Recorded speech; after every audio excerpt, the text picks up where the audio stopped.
जी नमस्कार दोस्तों। ये इंसान इतना गिर जाएगा कोई भी हारवासी नहीं सोचा होगा।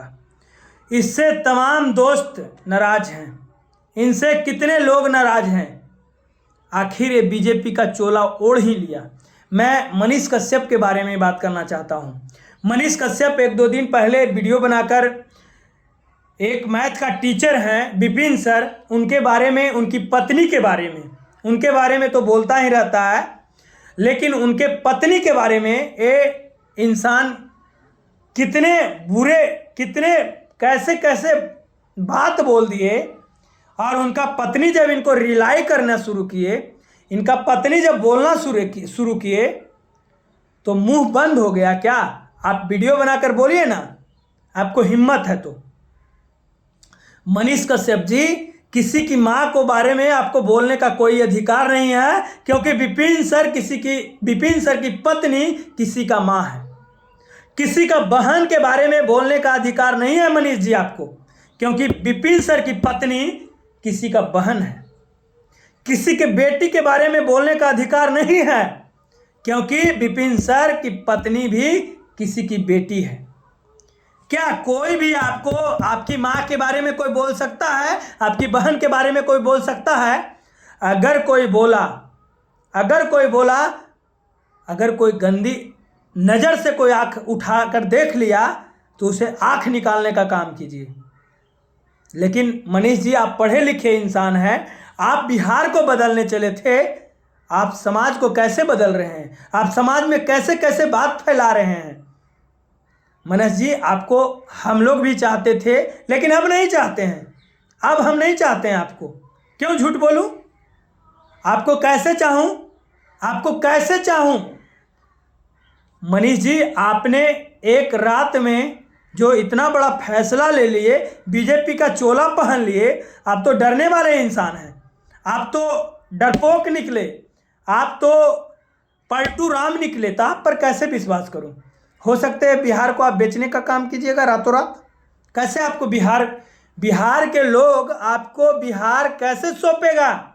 आप रातों रात किसी के साथ पलट सकते हैं। 5 दिन पहले आप निर्दलीय चुनाव लड़ रहे थे, आपको क्या मजबूरी हो गया? पैसा का दिक्कत हो गया, लोगों का दिक्कत हो गया, गाड़ी का दिक्कत हो गया। दोस्त, आपका साथ उस दिन तक था। जिस दिन आप बीजेपी का चोला नहीं पहने थे, उस दिन तक आपका लोग साथ था। लेकिन जब बीजेपी का चोला पहन लिए तो क्यों आपका साथ रहेगा? आप निर्दलीय चुनाव लड़ते, हम लोग साथ थे। आप निर्दलीय चुनाव लड़ते, आपको माताएं, जितने भी माताएं थे, जब दूध से नहलाए थे।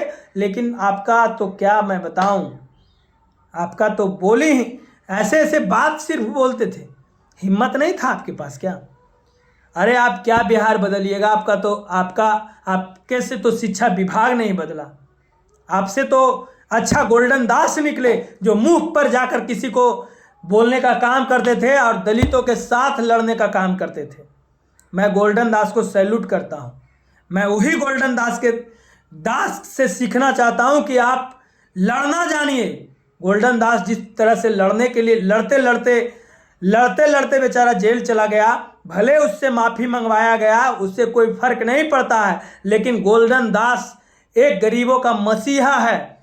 गरीबों के लिए लड़ता था, वो सरकार से लड़ता था, वो प्रशासन से लड़ता था, वो कार्रवाई के लिए लड़ता था। आप किसी की पत्नी को गरिया रहे हैं, आप किसी को बेटी को गरिया रहे हैं, आप किसी को बहन को गरिया रहे हैं, आप मुसलमानों को गरिया रहे हैं। ये कैसी आपकी नीति है? कैसे आप बिहार को बदलिएगा? कैसे आपके हाथ में बिहार वासी कैसे आपको बिहार देगा? आप अपने आप को तो सन ऑफ बिहार कहते थे। बिहार का बेटा हम भी लिख सकते हैं सन ऑफ बिहार। गरीबों का मसीहा कहाँ गया? सब चीज़ भूल गए क्या? आपका वीडियो चलना बंद हो गया। आखिर क्यों? आप जेल से जब से निकले हैं, मैं आपका एक भी वीडियो नहीं देखा हूँ। क्यों देखूंगा आपका वीडियो? जो इंसान रात में पैसा लेता है, रात में पद चुनता है और रात में दिल्ली जाकर एयरपोर्ट, और क्या मैं बताऊं यार, मैं किसी की माँ के बारे में नहीं बोलना चाहता हूँ। ये इंसान इतना गिर गए हैं, अपनी माँ का क्या मैं बताऊं, ये अपनी माँ का अगुवाई कर कर, कि मेरी माँ कही है, अगुवाई कर कर माँ का, कि मेरी माँ का ये आदेश है और माँ जो कहेगी हम करेंगे। आखिर फिर चुनाव के बाद क्या माँ कह दिए कि बीजेपी में जाकर तुम बहुत बड़ा गलती कर दिया। आप ही एक इंटरव्यू में बोल रहे हैं कि चुनाव खत्म, मनीष कश्यप खत्म, चुनाव खत्म, सब खत्म। आप माफ़ी मांग रहे हैं बिहार वासियों से, कैसे माफ़ कर देंगे? आपके साथ पूरे समाज के लोग थे, हिंदू हो, मुस्लिम हो, कोई भी जाति के लोग हों, आपका सब चाहने वाले थे। बाकी जय हिंद दोस्तों।